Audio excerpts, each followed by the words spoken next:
जय माँ काली मित्रों, आपका मेरे चैनल महाकाली माँ काल शक्ति उपासना में स्वागत है। मित्रों, मेरे पास दीपक से संबंधित लगातार प्रश्न आ रहे हैं जिनकी जिज्ञासा बहुत ज्यादा है, लेकिन मैं कुछ ही प्रश्न ले पाती हूँ जिनका मैं आपको उत्तर दूंगी। तो पहला प्रश्न है सीता राठौर जी का। ये पूछती हैं, मेरी ज्योत में फूल भी बनता है पर वो पूरी जल जाती है मेरी पूजा खत्म होने के बाद, तो क्या ये अशुभ होता है? देखिए सीता जी, अगर आपकी जोत जलने के बाद खत्म हो जाती है तो ये कोई अशुभता नहीं होती। बहुत बार ऐसा होता है कि जब जोत पूरी हो जाती है तो उसके बाद नीचे की रुई जल जाती है, तो ये कोई अशुभता का संकेत नहीं होता। दूसरा प्रश्न है पुष्पा देवी जी का। फूल बनने के बाद उस फूल का क्या करें? और यही प्रश्न श्रीनिवास गोस्वामी जी और सुरजीत कौर का भी है। मित्रों, अगर आपका फूल बन गया है तो आप उस फूल का जो है देसी घी मिला करके तिलक भी लगा सकते हैं, या आप उसको सलाने में डाल सकते हैं, क्योंकि जो तिलक होता है वो एक वंशीकरण का काम करता है। अगला प्रश्न है संयोगिता भाटिया जी का। माता जी, अगर फूल बने और बनकर अपने आप ज्योति ठंडी हुए हो जाए और गिर जाए। देखिए, अगर आपका फूल बन गया है तो वो ही अपने आप में एक बहुत बड़ी बात है। उसके बाद जो ठंडी हो जाएगी और फूल गिर जाएगा, ये सामान्य बात है। फूल कब तक टिका रहेगा जोत पर? एक समय आने के बाद तो वो गिर ही जाएगा, या हवा चलेगी तो भी गिर जाएगा, क्योंकि वो जो फूल बनता है वो बहुत नाजुक होता है। तो आप इसके बाद का ज्यादा शंका ना लाएं अपने मन में, और जो है फूल बनने की जो संकेत है आप उसी को समझें। अगला प्रश्न है उषा खांडे जी का। मेरे दीपक में 3 फूल बनते हैं, प्लीज इसका क्या कारण है बताएं।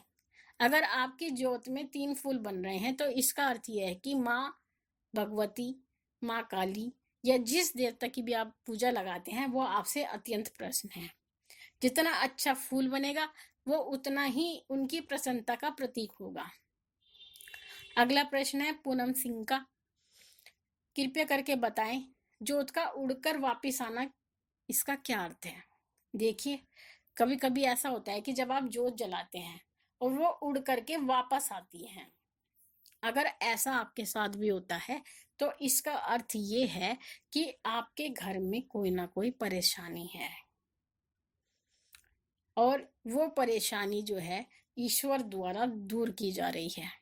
क्योंकि जो जोत उड़ती है बुझने के लिए उड़ती है वो, और अगर वापस आकर जल रही है वो तो ईश्वर द्वारा वापस कर दी गई है आपके दीपक के ऊपर। तो इसका अर्थ ये होता है। अगला प्रश्न है नीरज शर्मा जी का। मेरा दीपक जब तक जलता है उसमें फूल रहता है, बुझने के बाद उसमें फूल नहीं रहता। देखिए, कभी कभी ऐसा होता है कि दीपक जब जलता रहता है तो फूल टिका रहता है, लेकिन दीपक शांत होने के बाद वो फूल गिर जाता है, या फिर वो फूल इतना, मैंने पहले भी बताया था, इतना कोमल होता है कि वो राख बन जाता है। तो इसलिए आपको वो फूल दिखाई नहीं देता, जबकि वो होता आपके दिए में ही है। लेकिन वो फूल की आकृति खत्म हो जाती है तो आपको ऐसा लगता है कि फूल गायब हो गया। अगला प्रश्न है बिमला गुप्ता जी का। शाम को जोत जलाने से धुआं होता है, चाहे रुई की बत्ती लगा दो चाहे मोली की बत्ती लगा दो। अगर आपके साथ ऐसा होता है तो इसका अर्थ यह है कि आपके घी तेल में जिसकी भी आप जोत लगाते हैं उसमें अशुद्धता है, अन्यथा धुएं होने का कोई अर्थ नहीं होता। अगला प्रश्न अमित कुमार जी का। मैम, मेरा फूल बनकर जल जाता है, क्या करें? देखिए, मैं फिर आपसे कहती हूँ, अगर आपका फूल बन गया है और बनकर अगर वो जल गया है तो आप इस बात का कोई भी भ्रम अपने मन में ना लेकर आए। फूल बनना ही काफी है। अगला प्रश्न है नीना आनंद जी का। फूल बनने के बाद जो भभकती है। देखिए, मैंने पहले भी आपको बताया था, अगर मेरी एक पिछली वीडियो है, मैंने इसके ऊपर एक वीडियो बनाई हुई है पूरी की पूरी, कि अगर आपकी जोत भभकती है तो इसका अर्थ क्या होता है। अगर आपकी जोत भभकती है तो इसका अर्थ यह है कि आपके घर में कोई नकारात्मक ऊर्जा है। अगला प्रश्न है और अंतिम प्रश्न रेखा सरादगी जी का। दीपक में तेल बच जाता है, उस तेल को हम क्या करें? अगले दिन हम उसको प्रयोग कर सकते हैं। देखिए मित्रों, अगर आपके दीपक में तेल बच जाता है, जोत शांत हो गई है, अर्थात किसी कारण से आप उसको ठीक नहीं कर पाए और वो शांत हो जाती है, तो आपको उस तेल का प्रयोग दोबारा जोत जलाने में बिल्कुल नहीं करना चाहिए।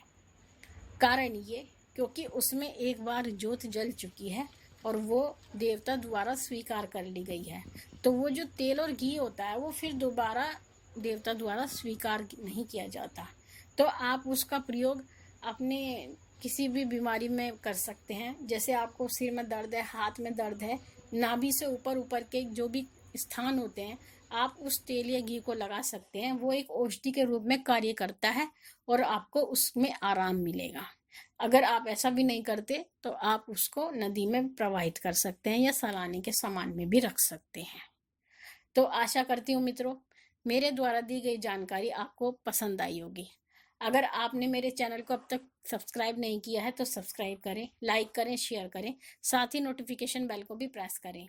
और मेरे दूसरे चैनल माँ काली माँ दुर्गा शक्ति संवाद को भी सब्सक्राइब करें। उस पर भी मैंने बहुत सारी वीडियो डाली हुई हैं जो इसी प्रकार की जानकारी से संबंधित है। माँ भगवती से यही प्रार्थना करती हूँ कि वो आपकी सभी इच्छाएं पूर्ण करें, आपको हमेशा खुशियाँ दे।